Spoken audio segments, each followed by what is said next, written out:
रामधारी गुप्ता उच्च गति अभ्यास खंड 1 प्रतिलेखन संख्या 4546 स्पीड 100 शब्द प्रति मिनट। Ready start.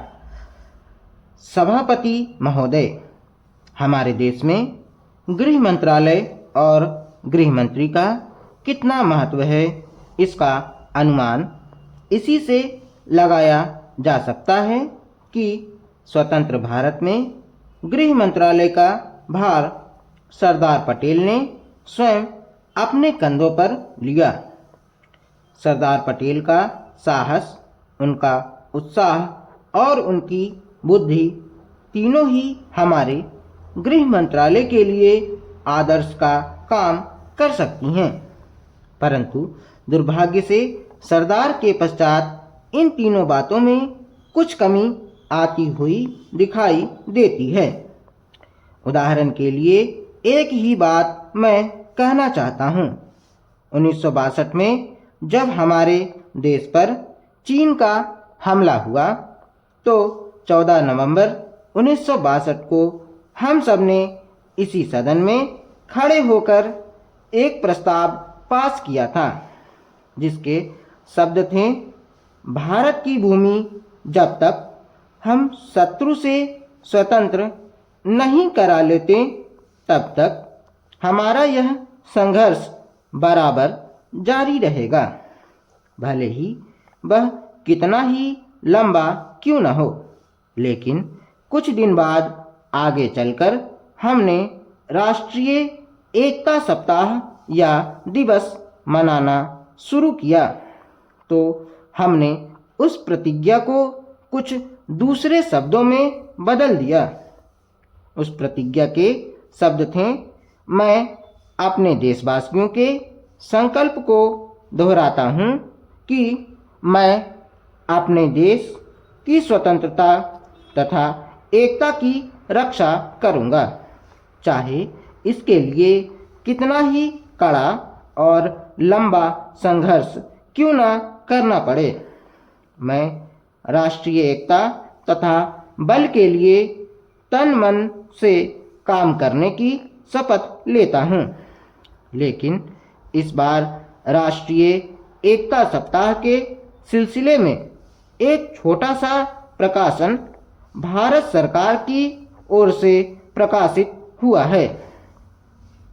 इस प्रकाशन में स्वयं इन्होंने लिखा कि 1962 में चीन द्वारा आक्रमण के बाद शपथ की भाषा में थोड़ा परिवर्तन कर दिया गया है और जो शब्द बदल दिए गए हैं उनको भी मैं सदन की जानकारी के लिए सुनाना चाहता हूँ।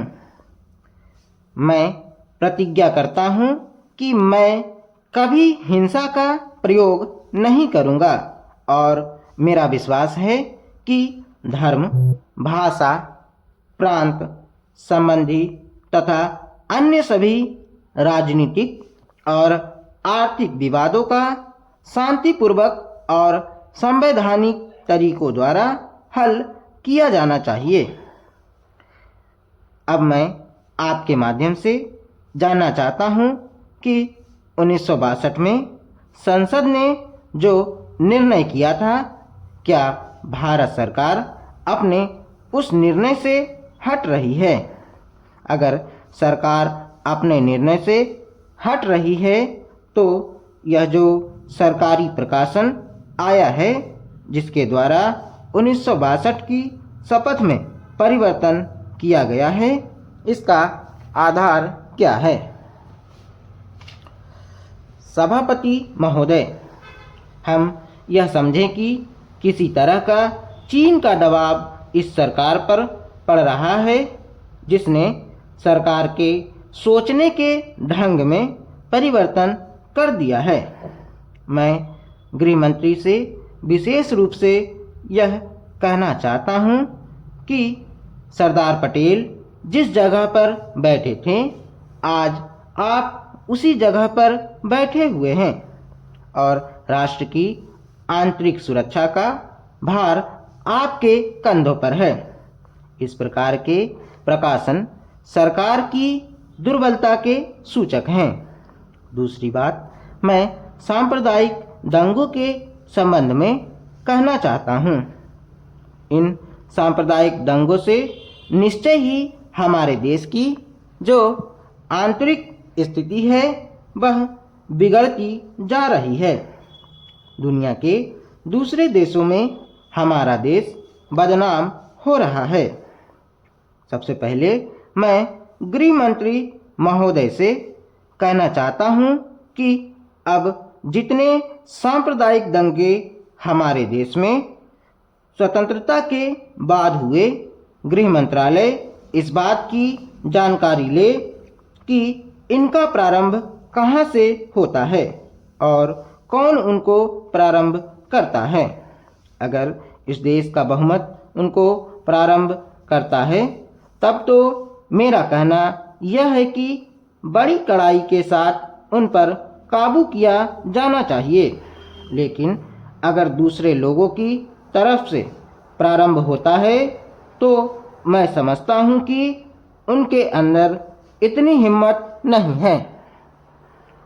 जब वे जानते हैं कि इसका परिणाम यह होगा कि हमको और हमारे दूसरे सहयोगियों को चोट लग सकती है, फिर भी वे इसका प्रारंभ करें, तो मुझे ऐसा लगता है कि कोई तीसरी शक्ति अवश्य है जो आज भी 5 दशकों के पश्चात हमारे सामाजिक जीवन को दुखी बनाना चाहती है। उदाहरण के लिए मैं एक ही बात कहना चाहता हूँ। पहले गृह मंत्रालय जब अपनी वार्षिक रिपोर्ट प्रकाशित करता था तब उसमें बतलाया जाता था कि हमारे देश में दुनिया के किस किस देश के कितने नागरिक रह रहे हैं। लेकिन अब शायद जानबूझकर गृह मंत्रालय ने अपनी कमी को छिपाने के लिए इन आंकड़ों को देना बंद कर दिया है। लेकिन फिर भी प्रश्नों के उत्तर में कभी कभी कुछ इस प्रकार के आंकड़े सामने आ जाते हैं।